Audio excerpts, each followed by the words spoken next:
আমি তোর বড় ভাইয়ের ওয়াইফ। বৃষ্টি, তোমার সাথে আমার কথা আছে। কিন্তু আপনার সাথে আমার কোনো কথা নেই। বৃষ্টি, তুমি আমার স্ত্রী। তুমি আমার স্ত্রী হয়ে আরেকজনের সংসার করতেছো, হ্যাঁ? আরেকজনের বিছানায় ঘুমাইতেছো। ছি! Mind your language. You have no right to talk to me like this. বাহ, 2 দিনে খুব ভালো ইংরেজি শিখে গেছো, তাই না? আপু টাকা দিয়ে জগা করেন।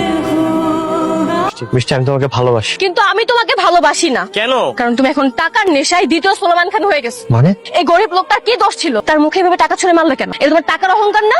ওই দিন আমার মাথার মধ্যে বন্দুক তাক করা ছিল। আমি তোমাকে অনেক আশা নিয়ে কল করেছিলাম। আমি ভেবেছিলাম আমার কাছ থেকে কখনোই তোমার সম্পত্তি তোমার কাছে বেশি হতে পারবে না। কিন্তু আমি ভুল ভেবেছি। তুমি আমাকে চুজ না করে তোমার সম্পত্তি চুজ করেছো।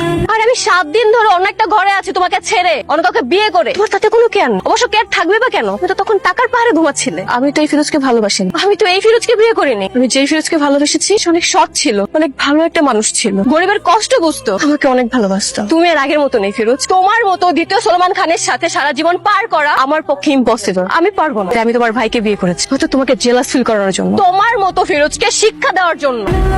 হাত ছাড়ো। না। হাত ছাড়ো ফিরোজ। ছাড়বো না। আমি হাত ছাড়তে বলছি। রাস্তার মধ্যে চিৎকার করছিস, হাত ছাড়ো। কি হয়েছে এখানে? আরে ম্যাডাম, আপনি এখানে কেমন আছেন? আপনি আপনার জামা কাপড়ের এই অবস্থা কেন? আপনি আমাকে ম্যাডাম ম্যাডাম করতেছেন কেন? উনি হচ্ছে স্নেহা গ্রুপ অফ ইন্ডাস্ট্রির মালিক। স্নেহা গ্রুপ অফ ইন্ডাস্ট্রির মালিক। ও ওই কোম্পানির বুয়া, কাজের বুয়া, ওইখানে কাজ করে। উনি কে সেটা আপনি আমাকে চিনাতে আসবেন না। আপনি এখন আসতে পারেন। এই, উনি কি বললো? সেটা এখন আপনাকে বুঝতে হবে না। সত্যি কইরা কব বৃষ্টির আসল পরিচয় কি? আরে চুপ করে আছে কেন, বলো। সে আসলে স্নেহা গ্রুপ অফ ইন্ডাস্ট্রির মালিক। আমি এই যে প্রথম কেটা করতেছি, আমার কোনো দোষ নাই। আমার স্নেহা ম্যাডাম বলতে নিষেধ করছে, এই কারণে আমি তোর কিছু বলি না। স্নেহা ম্যাডামের মতো ভালো মানুষ পৃথিবীতে দ্বিতীয়টা পাবি না। তা নইলে যেরকম এত বড় বিশাল অট্টালিকা সাইডা দিয়া শুধুমাত্র তোর কথা চিন্তা করে সে বস্তিতে গিয়ে পড়ে থাকতো না। আমার এরকম মাইয়া পাওয়া ভাগ্যের বিষয়। তুই মায়ের ভুল বুঝিস না। একটা কোটিপতির মেয়ে হয়ে আমার মতো একটা সামান্য বস্তির ছেলের কাছে বস্তিতে দিনের পর দিন সংসার করছে। ও নিজের কোম্পানিতে কাজের বুয়া হয়ে কাজ করছে।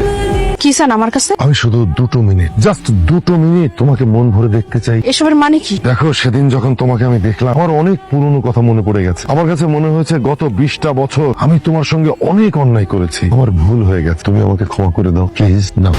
সুলেমান খানার খালাম্মা পালাইছে। শুনছেন ফিরোজ স্যারের মা নাকি আরেক বেটার লাগে পালাইছে। এই বয়সে স্যারের মা পালাইছে, এটা কোনো কথা? The number you are trying to call currently switched off. সুলেমানের বাচ্চা, ওরা আমি ছাড়বো না। এত উত্তেজিত হইস না। সে তো বাইরে কারোর সাথে পাইয়া যায় নাই। কার সাথে পাকছে? তোর মায়ের সাথে পাকছে, মানে আমার দুলাভাইয়ের সাথে পাকছে। সমস্যা কি? এটা তো তুমি আর আমি জানি, তোমার দুলাভাই আমার বাপ। এটা কেউ তো জানে না, তাই না? আমার মার নামে শুধু শুধু বদনাম ছড়াইতেছে না? তবে দাঁড়াও, এভাবে আর কতদিন বলো? চলো না, তোমাকে আমি ভাইয়ের কাছে দিয়ে আসি আর ভাইয়াকে বুঝিয়ে বলি আমাদের মধ্যে কোনো সম্পর্ক নেই। আমিও তোমার ভাইয়ের কাছে দিতে চাই না। কিন্তু কেন যাবে না? ভাইয়া তো বলেই দিয়েছে সে ইচ্ছে করে করেনি, আর তখন তো বাবা পাশে ছিল।